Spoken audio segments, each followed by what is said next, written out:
Hello students, आज मैं Usha Goyal BA first year का second chapter sources of history इसके बारे में मैं आपको बताऊंगी। सबसे पहले हमें ये देखना होगा कि इतिहास को जानने के हमारे पास कौन कौन से साधन हैं। जब तक हमारे पास साधन नहीं होंगे हम किसी चीज़ के बारे में कुछ नहीं जान सकते। लेकिन हिस्ट्री के साधन जानने के लिए हमारे पास जो सबसे ज़्यादा प्रॉब्लम्स हैं उनमें सबसे बड़ी समस्या ये है कि हमारे यहाँ प्राचीन काल में इतिहास लिखने की परंपरा नहीं थी। जो भी कुछ लिखा जाता था वो धार्मिक पुस्तकों पर ज़्यादा जोर दिया जाता था। लेकिन अगर हम उन धार्मिक पुस्तकों को बहुत गहराई से उनका अध्ययन करें तो हम उस समय की सामाजिक, धार्मिक, आर्थिक, राजनीतिक स्थिति का पता लगा सकते हैं। दूसरी समस्या हमारे सामने क्या थी, यहाँ पर जाति प्रथा बहुत ज़्यादा थी। उसमें सभी अपनी अपनी जातियों का इतिहास लिखते थे, इसलिए हम उनके बारे में ज़्यादा पूरा भारत के बारे में नहीं जान सकते। प्रादेशिक इतिहास हमारे पास बहुत ज़्यादा है। तीसरी समस्या हमारे पास जो सबसे बड़ी समस्या थी, हमारे यहाँ विदेशी आक्रमणकारी समय समय पर आते रहे और उनका उद्देश्य हमारी धार्मिक जो परंपराएं थी उनको मैक्सिमम ज़्यादा से ज़्यादा नुकसान पहुंचाना और हमारी जो आर्थिक स्थिति थी, जो हमारे मंदिर थे या जो हमारी धरोहर थी, सांस्कृतिक धरोहर जिसे हम कहेंगे, उनको नुकसान पहुंचाना था। लेकिन इन सभी समस्याओं के बावजूद हम अगर एक प्रयास करें तो हम अपने जो हमारे पास जो साधन हैं उनको अगर हम इकट्ठा करें तो हम बहुत कुछ अपने भारत के इतिहास के बारे में जान सकते हैं। थोड़ा सा मैं आपको यहाँ थोड़ा सा एक चीज़ और बताऊँगी कि व्हाट इज हिस्ट्री, इतिहास क्या है। अक्सर लोगों की जो सोच थी वो ये थी कि इतिहास सिर्फ राजा महाराजाओं की कथा है, लेकिन नहीं। मैं यहाँ आपको स्पष्ट शब्दों में ये कहूँगी, जो आज हम कर रहे हैं उसमें चाहे हमारा धर्म है, चाहे राजनीति है, चाहे हमारी सामाजिक प्रथाएं हैं, चाहे आर्थिक स्थिति है, वो कल का इतिहास होगा। यानी कि इतिहास अतीत और वर्तमान के बीच में एक सेतु का काम करता है और हम अपने अतीत को ही देखकर हम अपने वर्तमान को सुधार सकते हैं। यानी कि जो गलतियां हमने अपने अतीत में की वो अगर आज हम ना करें तो हम अपने इतिहास से सीख सकते हैं। इसलिए एक प्रसिद्ध इतिहासकार भी हुए हैं A.H. कार, जिन्होंने हिस्ट्री के बारे में बड़े स्पष्ट शब्दों में लिखा है कि अतीत और वर्तमान के बीच में जो सेतु का काम करे उसे इतिहास कहते हैं। और स्टूडेंट्स, मैं यहाँ एक सिंपल सी बात आपको और कहूँगी कि जो आज हम देख रहे हैं, कर रहे हैं, सुन रहे हैं, वो कल का इतिहास होगा। आई थिंक मेरा पॉइंट आप समझ गए होंगे कि जो आज हम कर रहे हैं वो हमारा कल का इतिहास होगा। अब मैं अपने विषय पर आती हूँ, जो आपका चैप्टर है कि भारत के इतिहास को जानने के कौन कौन से साधन हैं। तो यहाँ मैं अपने जो इतिहास के साधन हैं आपकी सुविधा के लिए उनको मैं 3 भागों में बांटूंगी। पहला साधन मैं लूँगी साहित्यिक साधन। साहित्यिक मीन जो लिखा हुआ है किसी भी रूप में। हमारे यहाँ जैसे कि मैंने आपको पहले ही बताया, मैक्सिमम जो चलन था वो धार्मिक पुस्तकें लिखने का था। और जैसा कि आप जानते हैं धार्मिक पुस्तकों में सब कुछ वर्णन होता है कि उस समय कैसी सामाजिक दशा थी, किस प्रकार की आर्थिक दशा थी, किस प्रकार के लोगों की सोच थी, क्या हमारी परंपराएं थी। तो धार्मिक जो ग्रंथ हैं, जो धार्मिक पुस्तकें हैं, उन धार्मिक जो साहित्य है उनको भी मैं 2 भागों में बांटूँगी। साहित्य को मैं 2 भागों में बांटूँगी, एक धार्मिक और दूसरा ऐतिहासिक और तीसरा अर्ध ऐतिहासिक। ठीक है। तो धार्मिक में सबसे पहले हमारे 4 वेद हैं। जैसे कि आपको पता है ऋग्वेद सबसे प्राचीन है। ऋग्वेद में 10 हमारे मंडल हैं और ऋग्वेद संस्कृत भाषा में लिखा गया है। अगर ऋग्वेद के बारे में मैं आपको विस्तार से बताऊं तो आप देखेंगे कि उसमें हर एक चीज़ का वर्णन है। यहाँ तक लिखा हुआ है कि लड़की पैदा होने पर कैसे जश्न मनाया जाता था, कैसे घर में वातावरण होता था और पुत्र पैदा होने पर कैसा वातावरण होता था, राजा के क्या कर्तव्य हैं, क्या उनके अधिकार हैं, ये सब कुछ हमें ऋग्वेद में मिलता है। इसी प्रकार सामाजिक परिस्थितियों के बारे में बहुत विस्तार से लिखा हुआ है। पारिवारिक स्थिति कैसी होनी चाहिए, परिवार का जो प्रधान होता है वो मुखिया होता है, उसकी क्या जिम्मेदारियां हैं, मैं आपको जो बताना चाह रही हूँ, जो ऋग्वेद जिसे हम धार्मिक पुस्तक मानते हैं, उसमें भी हमें उस समय के सामाजिक, धार्मिक, आर्थिक, राजनीतिक जीवन के बारे में पता चलता है। इसी प्रकार 3 वेद और हैं, सामवेद है, यजुर्वेद है और अथर्ववेद है। इनमें उस समय की परिस्थितियों के अनुसार सभी चीज़ें हमें मिलती हैं। इसके बाद आप धीरे धीरे नीचे आएंगे, देखेंगे उपनिषद लिखे गए, आर्णिक्य लिखे गए। आर्णिक्य का मीनिंग होता है जंगल में रहकर, यानी कि जो ऋषि मुनियों के द्वारा उस समय के बारे में लिखा गया, वो भी हमारे लिए एक इतिहास का साधन है। उसके बाद जैन धर्म तथा बौद्ध धर्म की यहाँ उत्पत्ति हुई। बौद्ध धर्म की जानकारी हमें उस समय के जो बौद्ध धर्म का साहित्य है, चाहे उसमें त्रिपिटक, 3 पुस्तकें थी। पिटक का मीनिंग होता है टोकरी, उसमें 3 पुस्तकें, उनमें पूरा महात्मा बुद्ध के अर्ली लाइफ के बारे में, उनकी शिक्षाओं के बारे में, उस समय के समाज के बारे में, उस समय की आर्थिक स्थिति के बारे में, राजनीतिक स्थिति के बारे में पता चलता है।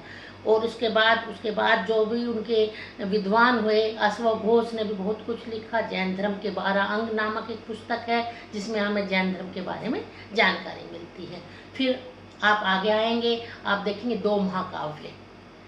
2 महाकाव्य कौन कौन से हैं? रामायण और महाभारत। इसमें भी आप अगर रामायण और महाभारत, मेरा ख्याल सभी बच्चों ने बहुत विस्तार से टीवी पे भी देखा है और पढ़ा भी है इसके बारे में।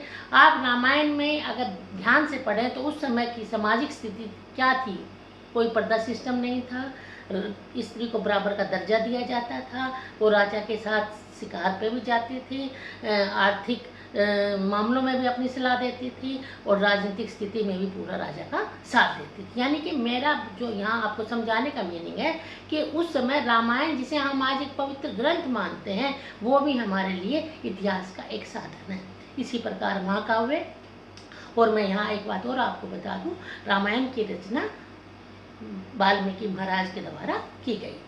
इसके बाद महाभारत भी हमारे लिए बहुत ही महत्वपूर्ण साधन है इतिहास के लिए, और वो उसकी रचना वेद व्यास के द्वारा की गई थी। अब मैंने दूसरा आपको बताया ऐतिहासिक पुस्तकें। ऐतिहासिक पुस्तकों का क्या मीनिंग है? जो किसी राजा विशेष के लिए लिखी गई, यानी कि किसी भी राजा के जो कवि होते थे, उन्होंने उनका वर्णन अपने द्वारा किया गया। हालांकि ये सबको पता है कि जो राज्य कवि होते हैं वो अपने राजा के गुणगान ही करेंगे, वो उनकी बुराइयों का वर्णन नहीं करेंगे। दूसरे सोर्सेज से अगर हम उनकी तुलना करें तो हमें कुछ बातें अटपटी भी लगेंगी, लेकिन उसके बावजूद भी उनकी ये पुस्तकें हमारे लिए काफ़ी महत्वपूर्ण हैं। उनमें ऐतिहासिक में सबसे ज़्यादा मैं जो आपको बताऊंगी वो, अगर अशोक की बात करूं मैं, अशोक का अपना धार्मिक पिलर्स थे, ये थे, लेकिन पुस्तकें नहीं लिखी गई। समुद्रगुप्त के समय में जो उनके राज्य कवि थे कालिदास, उन्होंने चाहे वो नाटक लिखे, उनमें उनका जिक्र किया हुआ है। इसी प्रकार हर्षवर्धन के जो राज्य कवि थे बाणभट्ट, उन्होंने हर्षचरित्र लिखी। 12वीं शताब्दी में कल्हन ने राजतरंगिणी लिखी, जो कि कश्मीर के इतिहास के लिए है। और अनेक छोटे छोटे राजाओं के बारे में भी जो उनके कवि थे, पृथ्वीराज रासो जो उनका राज्य कवि चंद्रबरदाई था, उन्होंने लिखा। तो ये ऐतिहासिक पुस्तकें हैं। तीसरा मैंने बताया था अर्ध ऐतिहासिक, यानी कि जो इतिहास को लेकर किसी नाटक के रूप में, किसी कविता के रूप में, किसी पद के रूप में, किसी गद्य के रूप में जो लिखी गई, उनको हम अर्ध ऐतिहासिक कहेंगे। जैसे फॉर एग्जाम्पल मैं अगर बताऊं, जैसे कोई पिक्चर देख लीजिए आप, पिक्चर किसी राजा के नाम पे है लेकिन आधुनिक उसमें लिखी गई है, तो उस समय जब हम उस पिक्चर को देखते हैं तो हम उस समय की राजनीतिक, सामाजिक, आर्थिक, राजनीतिक स्थिति के बारे में अंदाजा लगा सकते हैं। ये तो आपका पहला जो मैंने बताया साहित्यिक साधन। दूसरा जो मैंने बताया कि मैं इसको दूसरे उसमें बांटूंगी, वो है विदेशियों के वृत्तांत। विदेशियों के वृत्तांत मीनिंग, यानी कि जो समय समय पर विदेशी, चाहे वो किसी भी उद्देश्य से आए हों, यहाँ व्यापार करने आए हों, या कोई धार्मिक स्थिति का जायजा लेने के लिए आए हों, या कोई तीर्थ यात्रा करने आए हों, किसी भी उद्देश्य से आए और उन्होंने अपने अनुभव अपनी पुस्तक में लिख दिए। आप सब समझ सकते हैं कि सभी को किसी ना किसी को कुछ लिखने का भी रुचि होती है। तो इसमें सबसे पहला नाम मैं लूँगी वो हेरोडोटस का लूँगी। ये यूनान से आए थे और हेरोडोटस को ही हिस्ट्री का जनक माना जाता है, क्योंकि सबसे पहले हिस्ट्री शब्द का इस्तेमाल हेरोडोटस ने अपनी पुस्तक हिस्टोरिका में किया था। और उस हिस्टोरिका से हमें हिस्ट्री शब्द का एक ज्ञान हुआ कि हिस्ट्री क्या है, और उन्होंने यहाँ की जो स्थिति थी उसके बारे में हमें बहुत कुछ लिखने के लिए बताया। उसके बाद और भी यूनानी जो क्या थे विदेशी यहाँ पर आए, उनमें टॉलमे का नाम हम ले सकते हैं, जिन्होंने यहाँ की ज्योग्राफी के बारे में लिखने की कोशिश की। हालांकि जो उन्होंने मानचित्र भारत का दिया था उसमें कुछ खामियां थी, लेकिन फिर भी मैंने आपको बताया खामियों के बावजूद भी हम अगर उनका गहराई से अध्ययन करें तो हम इतिहास की जानकारी प्राप्त कर सकते हैं। उसके बाद कुछ चीनी यात्री हमारे यहाँ आए, जिनमें सबसे पहला नाम आप फायान का ले सकते हैं, जो चंद्रगुप्त विक्रमादित्य के समय में आया, यहाँ 14-15 साल रहा। उन्होंने चंद्रगुप्त विक्रमादित्य के बारे में, उसके शासन के बारे में, उसकी कानून व्यवस्था के बारे में अपनी पुस्तक फो की में बहुत विस्तार से लिखा है। और उस समय एक और यूनानी लेखक जो यहाँ आया वो मेगास्थनीज, जो कि चंद्रगुप्त मौर्य के समय में आया, और उसकी पुस्तक का नाम था इंडिका। उस इंडिका में उन्होंने बहुत कुछ चंद्रगुप्त मौर्य के बारे में, यूनान के शासकों के साथ चंद्रगुप्त मौर्य के कैसे संबंध थे उसके बारे में हमें विस्तार से लिखा। इसके बाद जो एक और चीनी यात्री, उसका नाम हुनसांग, जो कि हर्षवर्धन के समय में आया, और उसने भी यहाँ की जो राजनीतिक स्थिति थी, जो चंद्रगुप्त का बौद्ध धर्म के प्रति प्रेम था, जो उसका शासन प्रबंध था, उसका वर्णन अपनी पुस्तक CU की में किया। इसके बाद आप देखेंगे बाद में काफ़ी कुछ राजाओं को स्वयं भी लिखने का शौक़ था, जिनमें मैं यहाँ पर हर्षवर्धन का नाम लूँगी, जिन्होंने खुद अपनी 3 पुस्तकें लिखी, रत्नावली उनमें प्रमुख थी, और उन्होंने अपने सारे अनुभवों का वर्णन किया। तो इस प्रकार ये जो तीसरा जो साधन था आपका विदेशियों का बर्तान, इसके बाद मुस्लिम आक्रमणकारी जितने भी आए उन सभी ने अपनी अपनी पुस्तकों में अपनी यहाँ की राजनीतिक स्थिति का वर्णन किया। लेकिन मुस्लिम आक्रमणकारियों का जो वर्णन था वो अपने राजाओं की वीरता को बढ़ा चढ़ाकर उन्होंने उसमें वर्णन किया गया है, और जो हिंदू राजा थे उनको बहुत ही कमज़ोर दिखाने की उन्होंने कोशिश की है। अब तीसरा मेरा जो पॉइंट है वो है पुरातात्विक यानी कि आर्कोलॉजिकल, यानी कि पुरानी चीज़ें। इसको भी हम 3 भागों में बांटेंगे। मंदिर हैं, शिलालेख हैं, स्तंभ लेख हैं। मंदिर देखिए, आप जब भी किसी प्राचीन मंदिर को देखते हैं, अगर आप ध्यान से देखते हैं तो उनकी कला की बारे में, क्या कला थी उस समय किस प्रकार से मूर्ति पूजा की जाती थी, किस प्रकार से मूर्तियों का निर्माण किया जाता था, उसके बारे में हम जानकारी प्राप्त कर सकते हैं। स्तंभ लेख यानी कि जो बड़े बड़े पिलर्स पे, और ख़ास तौर पर अशोक के समय में स्तंभ लेख का प्रयोग किया था। स्तंभ लेख यानी कि जो पत्थरों को, बड़े बड़े पत्थरों पर काट कर लिखवा दिया जाता था, जो भी राजा के आदेश होते थे, जो भी राजा के नियम होते थे, जो भी राजा के कानून होते थे, उनको स्थान स्थान पर रखवा दिया जाता था, ताकि आते जाते लोग उनको पढ़ सकें। यहाँ पर मैं एक बात और कहूँगी, पढ़ सके मैंने बोला, तो इससे मीनिंग क्या था, इससे हम क्या अंदाज़ा लगा सकते हैं कि उस समय लोग अपनी शिक्षा के प्रति जागरूक थे। अगर वो अनपढ़ होंगे तो राजा ऐसा प्रयास नहीं करेगा कि वो जगह जगह पर लिखवा के रखे। तभी राजा ने प्रयास किया कि लोग पढ़े लिखे थे। यानी ये हमें उस समय की अपनी सांस्कृतिक धरोहर के बारे में भी बताता है। सारनाथ स्तंभ लेख आपने देखा, उसके बारे में, जो कि आज हमारा भारत का एक बहुत बड़ा, भारत सरकार ने जिसको अपना चिन्ह भी बनाया हुआ है, यह अशोक की देन है। इसी प्रकार मेहरौली का लो स्तंभ जो कुतुब मीनार में है, ये चंद्रगुप्त विक्रमादित्य के बारे में हमें पूरी जानकारी देता है। उसमें हमें पता चलता है कि उस समय विक्रमादित्य का कैसा शासन था। यहाँ मैं फिर एक अलग चीज़ आपको बताऊंगी, वो लोह स्तंभ जो आज भी वहाँ मौजूद है। अगर आज आप कोई लोहा लेकर 4 साल बाहर छोड़ देते हैं तो उसमें जंग लग जाता है, लेकिन आज वो 2000 साल पहले से एज इट इज़ खड़ा हुआ है। तो ये हमें क्या बताता है कि उस समय हमारी तकनीकी कितनी उच्च थी, कितने उच्च स्तर पर थी। यानी कि ये सब चीज़ें हमें इतिहास के बारे में बताती हैं। इसके बाद दूसरा मैं आपको बताऊंगी गुफाएं। अजंता अलोरा की गुफाओं में हमने धार्मिक स्थिति के बारे में पता चलता है, हमें अपनी सांस्कृतिक स्थिति के बारे में पता चलता है। कुछ मंदिर ऐसे मिले, भीतरी गांव का मंदिर जो गुप्त डायनेस्टी की बहुत बड़ी जानकारी हमें देता है, और उससे ये पता चलता है कि गुप्त काल में ही मूर्ति पूजा की स्थापना हुई थी। और जो हम दो संप्रदायों में बटे, ये भी वहीं से हुआ। एक जो मूर्ति पूजा करने वाले थे जिनको सेव भगत कहा जाता था, और दूसरे जो मूर्ति पूजा नहीं करते थे। इसके बाद सबसे बड़ा एक जो साधन है वो है सिक्के, कॉइन्स, जिसको मुद्रा स्फीति भी कह सकते हो, मुद्रा स्रोत भी कह सकते हो।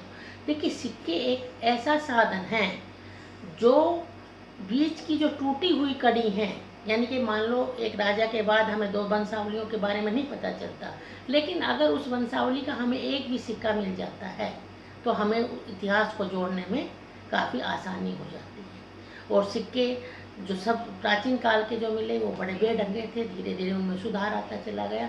और सिक्के किसी देश की आर्थिक स्थिति का जायज़ा लेने के बारे में अंदाज़ा लगाने का सबसे बड़ा साधन होता है। अगर मान लो हमें सिक्के सोने के मिलते हैं तो हमें, और सिक्के किसी भी देश की राजनीतिक आर्थिक स्थिति का अंदाज़ा लगाने के लिए बहुत सहायक होते हैं। राजनीतिक स्थिति कैसे? जैसे फॉर एग्जांपल हमारे देश के सिक्के किसी दूसरे देश में मिलते हैं और दूसरे देश के सिक्के हमारे यहाँ मिलते हैं, तो इससे क्या पता चलेगा कि उस देश के साथ हमारे कैसे राजनीतिक संबंध थे। राजनीतिक संबंध अच्छे होंगे तभी हम व्यापार करेंगे, तभी हम वहाँ से अपना सामान भेजेंगे या उनका सामान मंगवाएंगे। दूसरा, सिक्का किस धातु का है। अगर मान लीजिए हमें सिक्के सिल्वर के मिलते हैं, चांदी के मिलते हैं, सोने के मिलते हैं, तो हम ये अंदाज़ा लगा सकते हैं कि उस समय उस राजा की आर्थिक स्थिति कैसी होगी। और सबसे ज़्यादा जो सिक्के हमें सोने के मिले वो गुप्त काल में मिले, और इसीलिए गुप्त काल को भारत का स्वर्ण युग कहा जाता है। यानी कि जो उनके सिक्के थे वो सारे हमें सोने के मिले हैं। दूसरा, सिक्के मान लीजिए आप, अगर मैं आधुनिक इतिहास की बात करूं, आप 1972 में अगर अपना कोई 1 रुपया उठाएंगे तो उसमें देखेंगे परिवार नियोजन की बात की हुई है, फिर हरित क्रांति की बात की हुई है। यानी कि इन सिक्कों से हमें पता चलता है कि उस समय राजा ने किस तरह की योजनाओं को शुरू किया था। अब समुद्रगुप्त के जो सिक्के मिले उनमें हमें एक सिक्के पर समुद्रगुप्त को वीणा बजाते हुए दिखाया गया है। तो इससे क्या पता चलता है कि उस समय राजा का संगीत के प्रति कितना प्रेम था। दूसरा, कुछ सिक्के हमें गुप्त काल के ऐसे मिले जिसमें समुद्रगुप्त शिकार करते हुए दिखाया गया है समुद्रगुप्त को, तो उससे ये पता चलता है कि राजा का शिकार के प्रति क्या रुझान था। अश्वमेध के सिक्के हमें उस समय के मिले, यानी कि इससे ये पता चलता है अश्वमेध तब किया जाता है जब जिस क्षेत्र में उनका घोड़ा जाता है, अगर उसको विजय कर लिया जाता है और कोई उनको चैलेंज करने वाला नहीं होता तो उसका राज्य विस्तार वहाँ तक था। यानी कि ये सब सिक्के उस समय के राजा की स्थिति के बारे में, राजा की आर्थिक परिस्थितियों के बारे में, समाज में क्या प्रचलित था, राजा ने क्या पहना हुआ है, उसके सिक्के अगर हमें मिलते हैं तो ये राजा का अगर हमें कोई सिक्का मिलता है, उसने कोई विशेष तरह की पोशाक पहनी हुई है, तो ये सिंपल सी बात है कि जो राजा पहनता है जनता उसको फॉलो करती है। और जब हम राजा की ड्रेस के बारे में देखते हैं तो हमें सामाजिक परिधानों के या सामाजिक इतिहास की जानकारी मिलती है। तो सिक्के किसी भी देश की सामाजिक, धार्मिक, आर्थिक, राजनीतिक स्थिति का पता लगाने के लिए एक बहुत बड़े साधन हैं। इसके बाद हमें हर्षवर्धन के समय के भी बहुत अधिक सिक्के मिले हैं, उससे भी हमें पता चलता है कि हर्षवर्धन ने किस प्रकार बौद्ध धर्म को अपनाया, किस प्रकार उन्होंने 3वीं महासभा का अपने यहाँ आयोजन किया।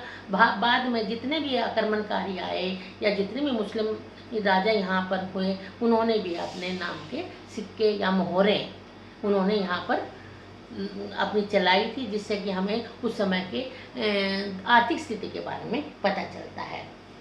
अंत में मैं जो अपना ये ख़त्म करूँगी चैप्टर, इसमें यही कहूँगी कि कुल मिलाकर अगर हम अपने सारे इतिहास के जितने भी साधन हैं, चाहे वो साहित्यिक हैं, चाहे वो पुरातात्विक हैं, चाहे वो विदेशियों के वृत्तांत हैं, अगर हम इनका बहुत गहराई से अध्ययन करें और आलोचनात्मक ढंग से, अगर इसका तुलनात्मक ढंग से इसका अध्ययन करें तो हम अपने इतिहास के बारे में एक अच्छी जानकारी प्राप्त कर सकते हैं और इतिहास का वर्णन हम अपने सिंपल शब्दों में कर सकते हैं। इसी के साथ मैं अपना ये लेक्चर समाप्त करती हूँ। अगर आपको मेरा ये लेक्चर पसंद आया हो तो प्लीज़ इसे लाइक कीजिए, मेरे चैनल पर को सब्सक्राइब कीजिए, और अगर आपको अपना कोई कमेंट्स देना हो तो कमेंट्स बॉक्स में आप उस पर कुछ अपने कमेंट्स दीजिए, वो मैं उन पर आप जो भी आपकी समस्याएं होंगी उनका समाधान करूँगा। Thank you.